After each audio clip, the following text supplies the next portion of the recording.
Welcome to another episode of the Tobago House of Assembly's Post-Executive Council Media Briefing. This week, the Secretary for Health, Wellness and Family Development, Dr. Agatha Carrington, addresses the media. With respect to community participation efforts, we understand the value of the community participating in planning, because they can identify their needs and contribute to a plan which is much more responsive to those needs. And therefore, on August 17th, the team met in the Roxborough community, more particularly at the Betsy's Hope Multipurpose Hall, at which several issues were raised.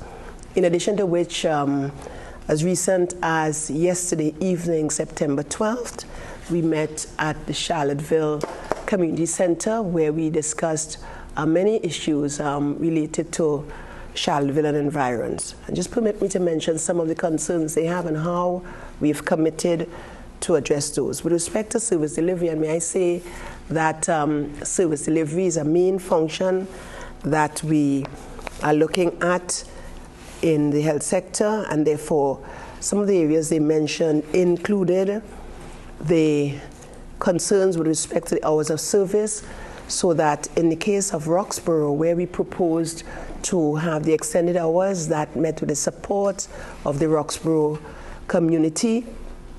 With respect to Charlottesville, however, those extended hours which they have suggested up to 8 p.m., those will be reassessed, those suggestions will be reassessed, such that we will determine whether or not this is possible at this time. With respect to the areas of concern in care itself, the Charlottesville community mentioned the need for critical care arrangements such that they can respond much more appropriately when an emergency occurs in that district. Added to that, the lack of support for the ambulance service was raised by them, and we see those areas as being critical. In fact, they mentioned the concerns with respect to maintenance and repair of the ambulance, and that area there's a commitment by the TRHA to ensure that the preventive maintenance arrangement for the ambulance that is allocated to the Charlottesville district, that is dealt with, and that we do not have the recurrence of a situation where for the past 2 weeks the ambulance is out of service. With respect to the maintenance of the buildings now, they commented in terms of what's happening. And again, the gaps that we have noted, we will deal with those in terms of the maintenance of the buildings in terms of the Charlottesville Multipurpose Center, as well as the existing facility in which the Roxborough services are provided.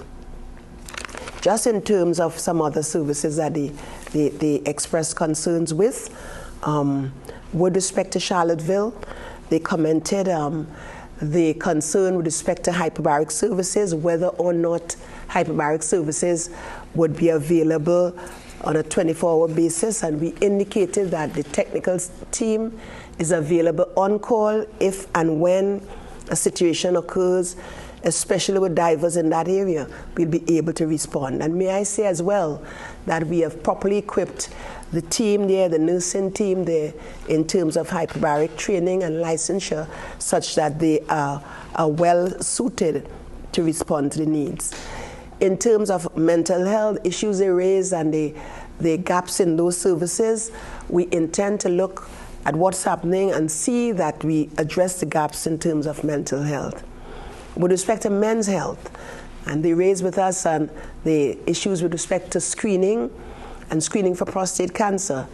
In fact, they extended the discussion not just into the services, but that we pay attention to the research required to inquire into and to find out why we have the prevalence of cancers, especially in the Charlottesville area.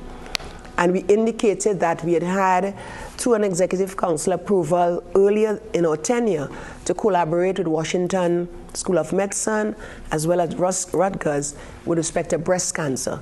What we have noticed in looking at the data, Tobago's data, however, we are seeing a rise in terms of colon cancers, and we intend to pursue that such that we could respond much more appropriately to those persons requiring intervention. In terms of school health, they mentioned that the school health team needs to be strengthened such that our children will have much more support in their schools. And at the present time, the team of nurses and nursing assistants that are in the Charlottesville and the Roxborough area, those persons, in fact, we had persons in the audience at the time who gave the commitment to continue providing the support required. In terms of oral health, the challenges in Charlottesville, the commitment was given by the TRHA to ensure that the services which were planned for Charlottesville, that those services are now delivered, and there's a commitment, again, as I say, for that. Another gap that we noted is the absence of an asthma clinic. Therefore, many children and their parents have to be taken out of Charlottesville to access care at Scarborough or at Scarborough Health Center or at the hospital. And we're saying that they should not continue and that they should be able to access the services. It means that some of the changes and the improvements that we will make will address those gaps. Another gap that they noted is the drawing of blood for phlebotomy services that are required for the clients who come for clinic, are preparing for their clinics.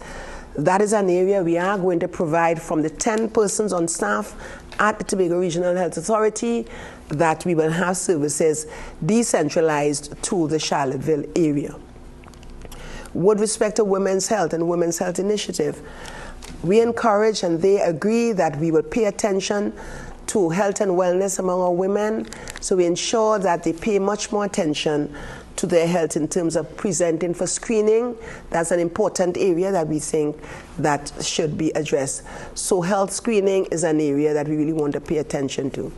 With respect to screening for babies, because we have noted some of the challenges that reside within our schools, and also that we have many children presenting for child development services, the screening for babies will also occur in the primary care setting in both Roxborough and Charlottesville. Let me just also point to an area that sometimes we think is contentious, but they were able to confront the challenge in terms of punctuality and attendance. And this is occurring not just with the clerical staff, but even with the medical staff.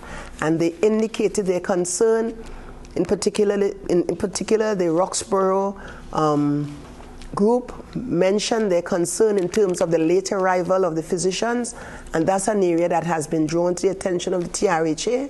The expectation is that we will see a change. In fact, and just quoting from them, a fair day's work for a fair day's pay. And we intend, as the authority gave the commitment and the division as well, we intend to hold them to that to ensure that those service providers present for work for the time they're scheduled, such that our clients are served within the time that they should be served. The other area I want to mention, and which we think was very important as well, the matters with respect to the recruitment of staff.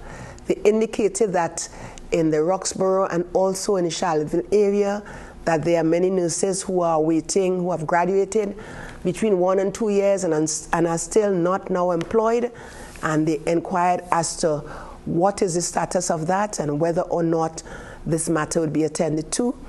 We indicated that interviews were conducted already for over 70 nurses.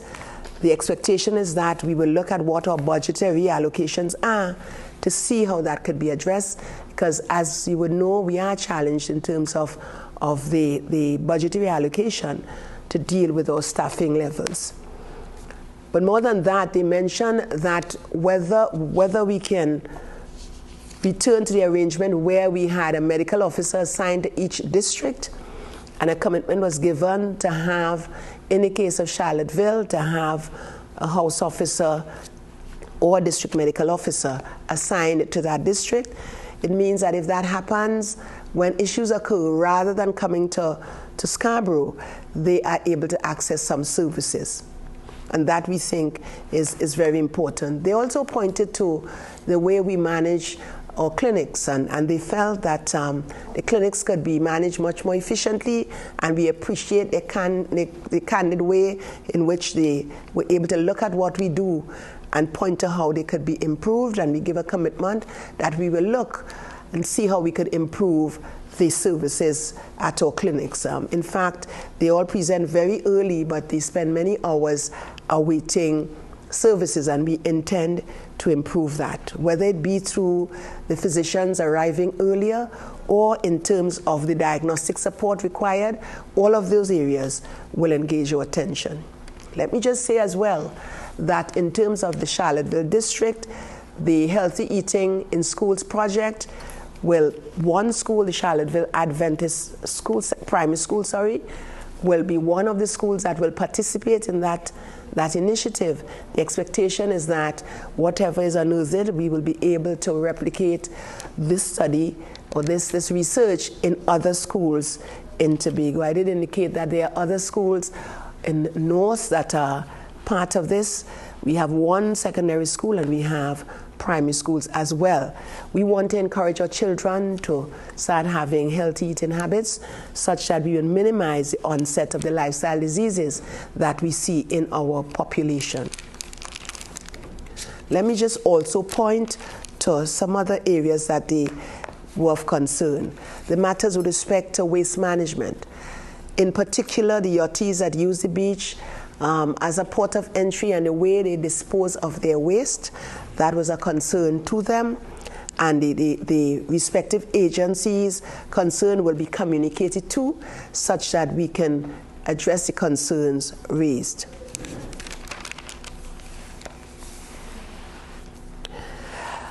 A major issue that they mentioned as well is, and for them, they felt that there was a major management challenge in terms of how things are happening in terms of the Tobago Regional Health Authority. In fact, 2 members of the Tobago Regional Health Authority were part of the audience and mentioned that we should pay much more attention to how we manage our resources, pay attention to how we deal with preventive maintenance and maintenance of our structures and so on, so as to improve service delivery. And we really appreciate the fact that they are able to see what is happening, and we see that as well, but that we must pay attention to these such that we can do better in the future.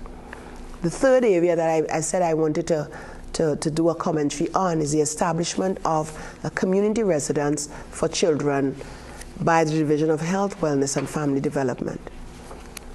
Today, the Executive Council debated on this matter because we feel that is an important area, and so the intention is to establish a residence, one over which we'll have a board exercise its governance functions to ensure that we provide a safe place for health and social care to our children and families at risk.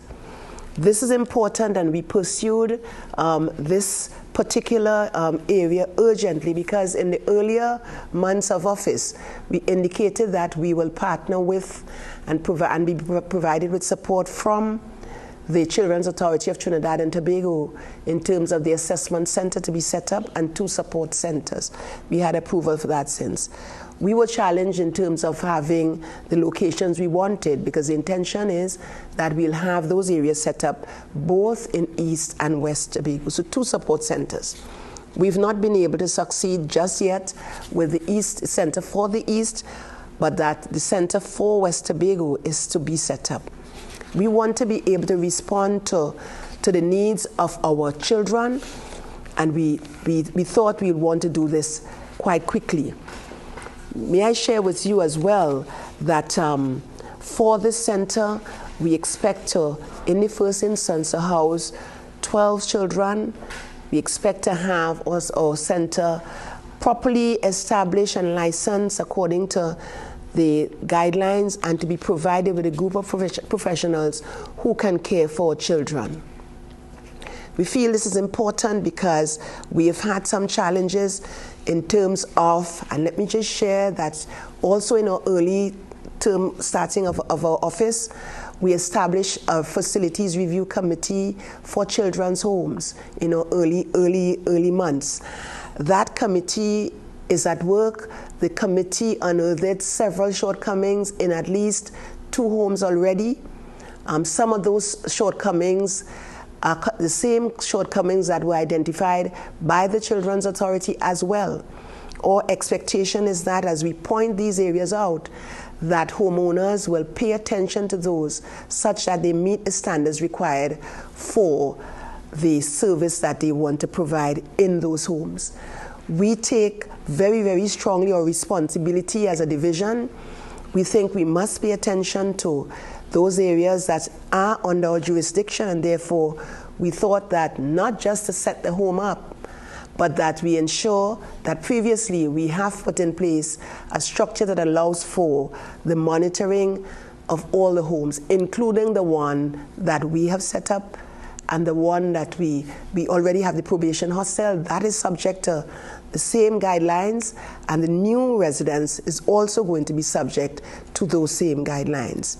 We feel certain that our children will benefit immensely from this service. This service is not now available on the island in the way it should be delivered.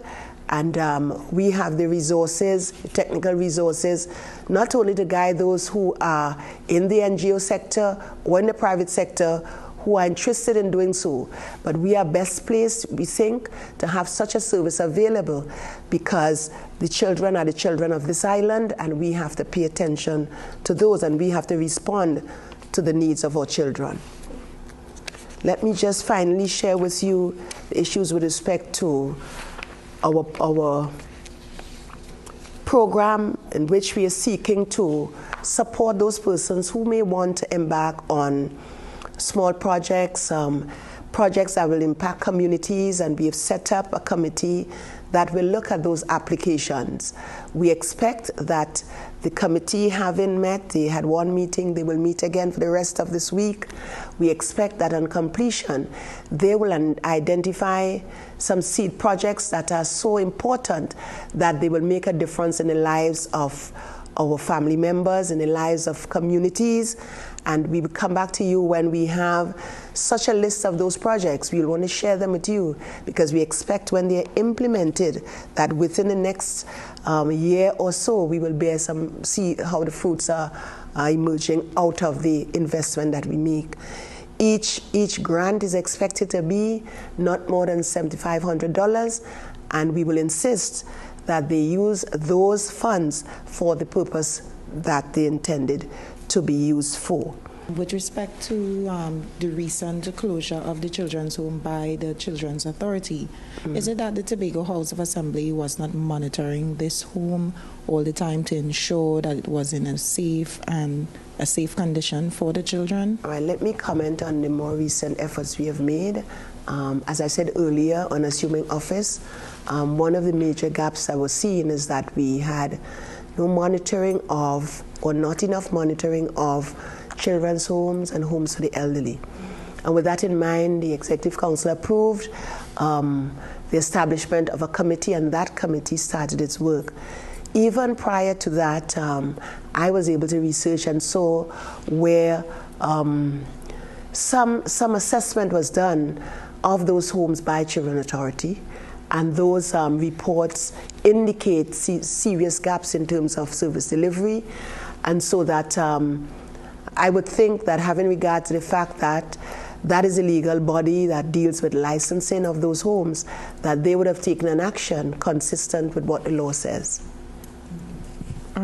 With respect to the Scarborough General Hospital, we have received reports of the mammogram being down for several months. I don't know if you received those reports. We have had some challenges in imaging department in which the mammograms are provided. And so we will have from time to time some challenges there. When those challenges arise, we provide alternative areas that you can access the care, and that has been happening.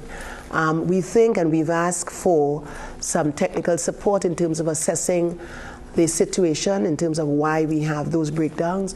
We know we have good and updated equipment, but that we need to see why we have those challenges. We feel certain that once that assessment is done, we'll be able to improve the way we deliver services with the minimum of disruption. I saw a Facebook post with respect to the school feeding program. A number of children are not happy with the food. I even spoke to a number of children in some of Tobago's schools, and they are saying they are not happy. They are actually asking for their names to be taken off the list because they're saying that the food is soggy and it's not nutritional for them.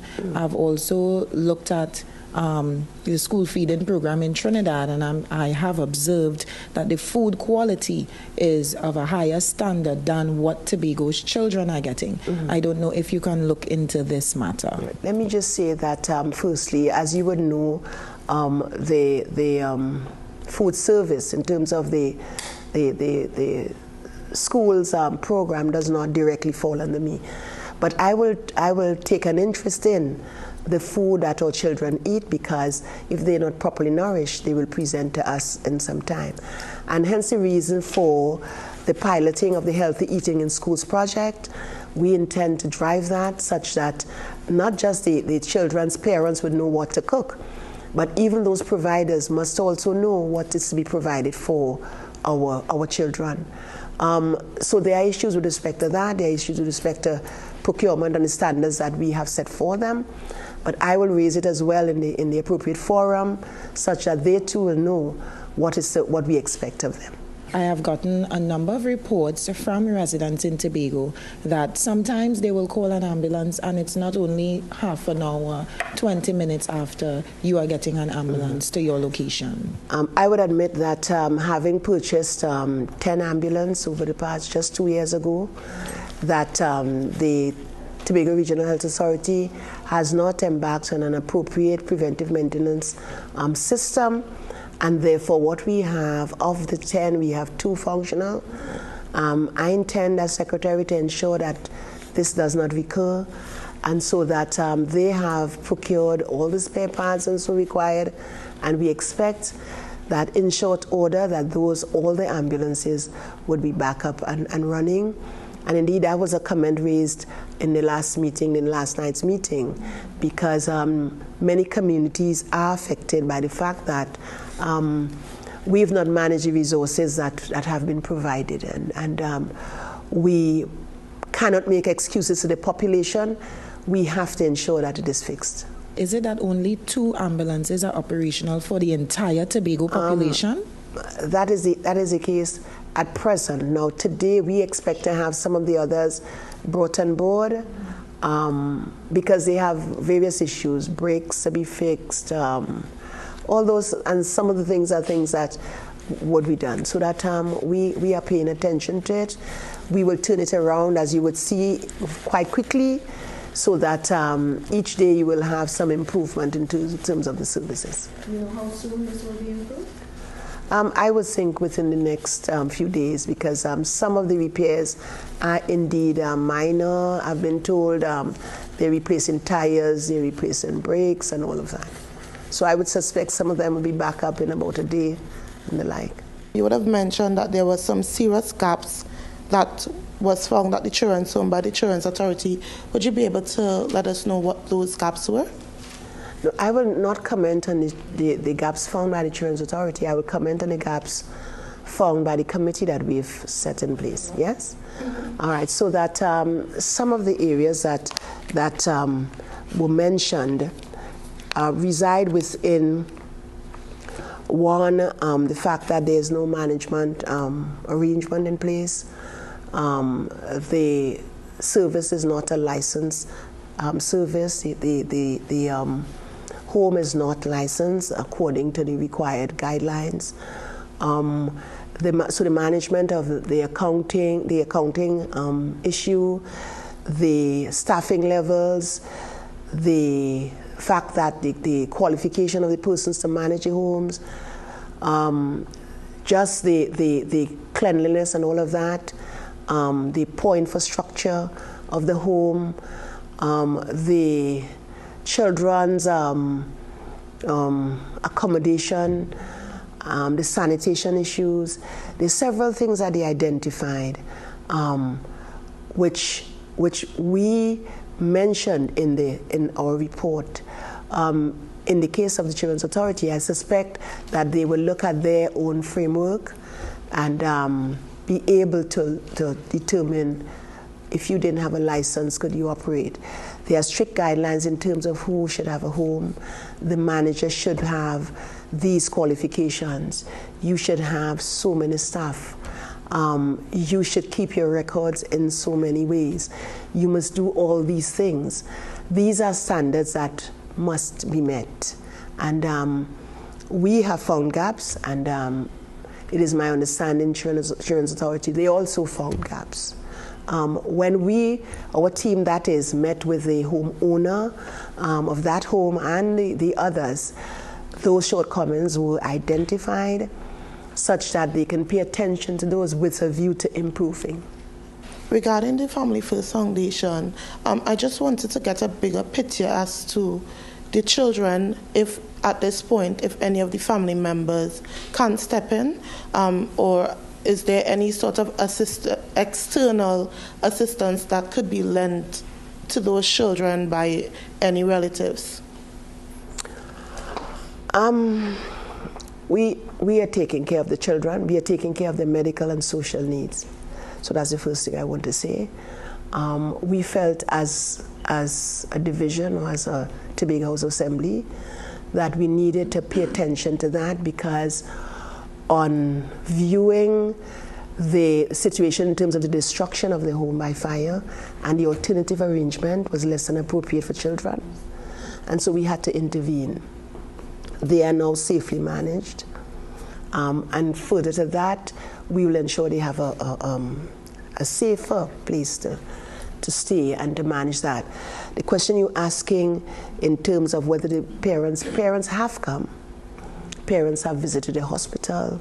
Parents have come to the court, because we have approached the courts in terms of the orders to maintain those children.